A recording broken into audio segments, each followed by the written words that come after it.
इसलिए आया हूं कि राहुल गांधी जी ने रामलीला के मैदान में कहा, अखिलेश यादव जी हर सभा में कह रहे हैं कि ये 2024 का चुनाव अंतिम चुनाव है। भारतीय जनता पार्टी अगर गलती से जीत गई तो ये संविधान को खत्म करेंगे, आरक्षण को खत्म करेंगे, चुनाव को खत्म करेंगे। अपने वोट को बचाने के लिए इस बार वोट कीजिए और बीजेपी की जमानत जब्त कराने का काम कीजिए।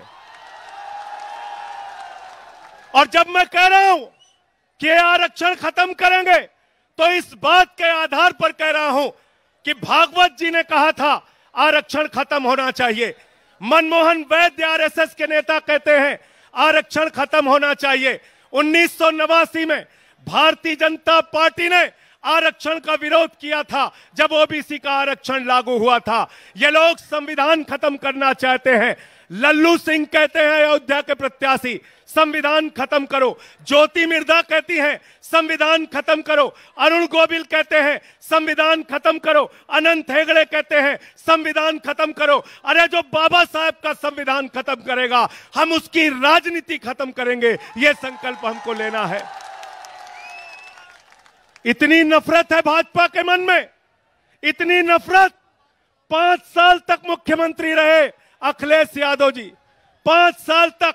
और जब अपना घर खाली किया तो भाजपा के लोगों ने गंगा जल से वो घर धुलने का काम किया। इतनी नफरत।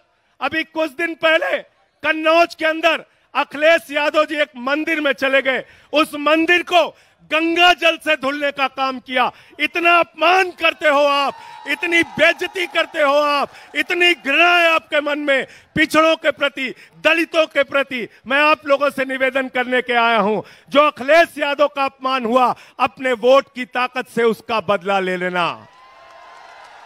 तैयार हो सब लोग? तैयार हो ना? तैयार हो? मंदिर का शिलान्यास होता है, दलित समाज से आने वाले राष्ट्रपति रामनाथ कोविंद जी को नहीं बुलाते। मंदिर का उद्घाटन होता है, आदिवासी समाज की राष्ट्रपति द्रौपदी मुर्मू जी को नहीं बुलाते। अपमान करते हो आप दलितों का, पिछड़ों का, आदिवासियों का। इसीलिए अखिलेश यादव जी ने आह्वान किया है पीडीए मिलकर इस बार भारतीय जनता पार्टी की जमानत जब्त कराने का काम करेंगे। तैयार हो ना सब लोग? मोदी जी क्या कर रहे हैं?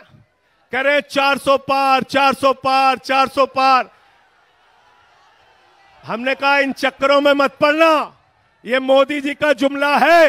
गए थे बंगाल में, बोले 200 पार, 200 पार, 200 पार, आई 73 सीट।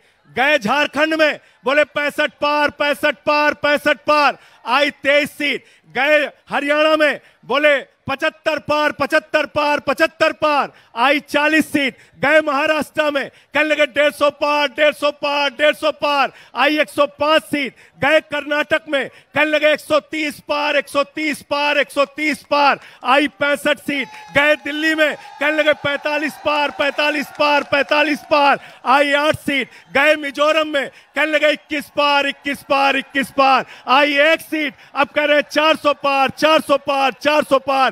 जनता करिए तड़ी पार, तड़ी पार, तड़ी पार। तड़ी पार करना है ना? राहुल गांधी जी लगातार अडानी अंबानी के खिलाफ बोल रहे थे। 10 साल में मोदी जी को अडानी अंबानी का नाम नहीं याद आया। चुनाव में अब कह रहे हैं अडानी के खिलाफ नहीं बोलते, अंबानी के खिलाफ नहीं बोलते। अरे मोदी जी, अगर आपको टेम्पू का नंबर मालूम है तो ईडी सीबीआई भेजो, अडानी अंबानी को गिरफ्तार करो, करो गिरफ्तार, उनको करो गिरफ्तार। इसलिए इस जुमले में नहीं फंसना है। अंतिम बात कह के मैं अपनी बात को खत्म करूंगा।